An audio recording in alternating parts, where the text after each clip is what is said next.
Mr. Bitz, the caretaker, is a kind and helpful soul. He works like crazy every day, from the moment he opens the school. He barely stops to take a breath as he tours with his bag of tools. And he knows each kid in every class, and each one of them thinks he's cool.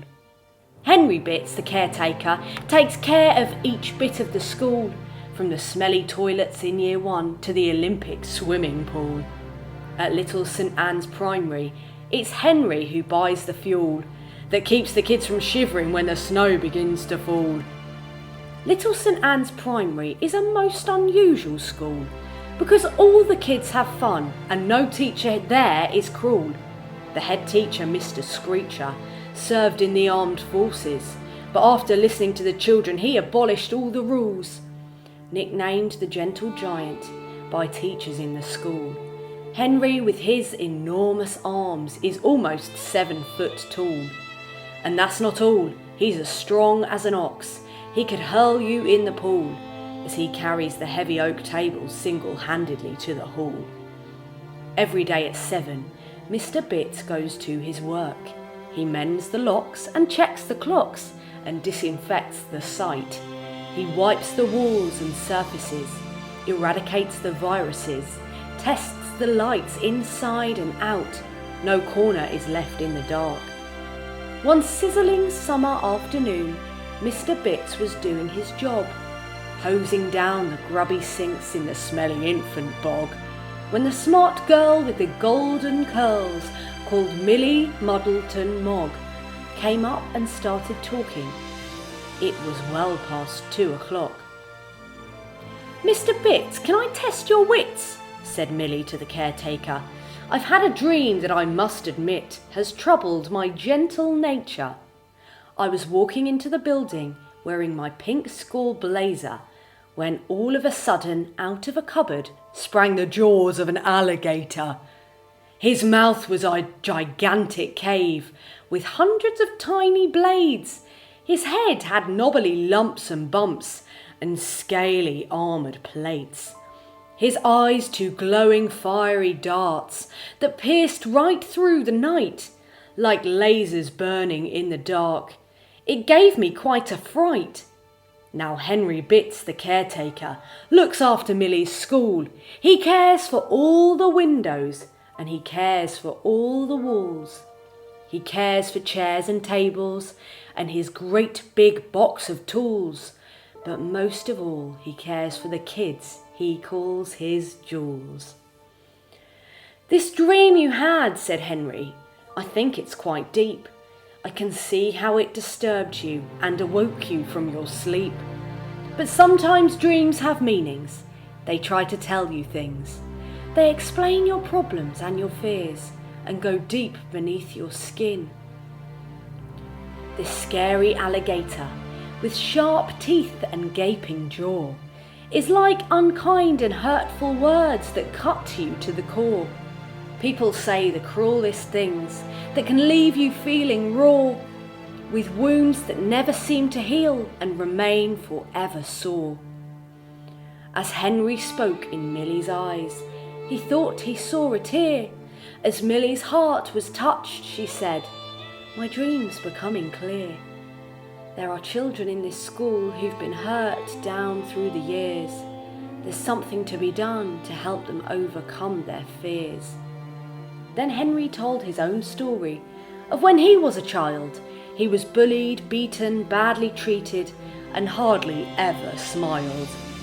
He had problems learning how to spell and couldn't write a word. He left school barely reading and his life was very hard.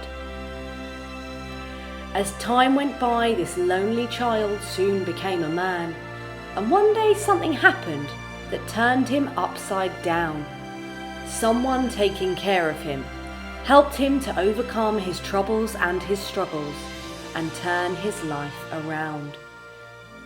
So Millie and the caretaker drew an outline of a plan to create a shared community they envisaged as their aim, a communal kind of surgery where healing can begin, where each child really matters and they are treated all the same.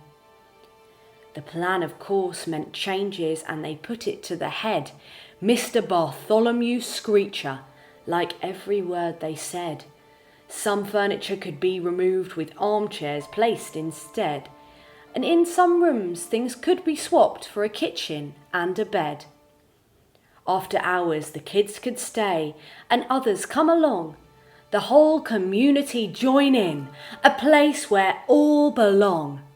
With games and chatter, feasts and treats, and even sing-alongs, the hall would ring with laughter and the streets be filled with song. The virus swept across the land, and many people died, and many were put out of work, the country locked inside. Fear and famine spread abroad, and kids began to cry, but Mr. Bitz, the caretaker, refused to let it lie. The school became a vital hub that fed the hungry kids and helped the children handle their insecurities. The head and all the teachers who assisted all the studies were always there when needed if a child was being bullied. A chubby chap with big round specs, with the handle Sadman Stalk, had a frightful stammer, we never heard him talk. His dad screamed and shouted, "Why can't the blighter squawk?" But his mum defended him and said, "Shut up, it ain't his fault." The tallest kid in class 3, a slender girl called Summer Rain, with tender looks and long black hair, you'd expect that she'd be vain. But Summer sadly was convinced that she was rather plain. If someone complimented her, she'd retort, "You are insane." Triggertrogs joined recently. His teacher, Mary Magrid, says he's strange and slightly weird, with behaviour off the grid. To get his way, he lets off steam. He bangs his head, or yells and screams. His kooky conduct so extreme, he's called the autistic kid.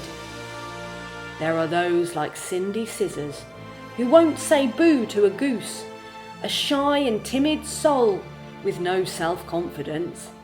She tries to be invisible like a subterranean mole, and is really scared of failing. They call her the Ghost Patrol. Jokester Jackamandoo gets the print that's oversized. He never looks straight at you because he has these wobbly eyes. There's a boy called Beefy Bumble who just loved to make him cry, till the teacher bawled at Beefy, "Behave and be more civilised." Henry and Millie Muddleton Mogg had this great idea. They set up clubs and bubbles where kids can share their fears. A kind of talking therapy where friendship and empathy promoted solidarity and made worries disappear. Not a single person is left out as Mr. Bitz begins his chores. He knows the stress on teachers in their pressurised career. He stops to chat with Barbara Bat and Mr. Billy Beer. He shares their headaches and their doubts and listens to their fears. Parents come and have a chat and treat the place like home. Mrs. Strum is Sydney's mum. She brought him up alone. She worries that he cannot learn. He worries she's concerned. Sydney chews his fingernails and bites them to the bone. Many lives have turned around and hearts began to heal. The story was on the morning show and Millie met the Queen. Mr. Bitz received a knighthood, Millie an OBE. Which goes to show you never know who you might one day be.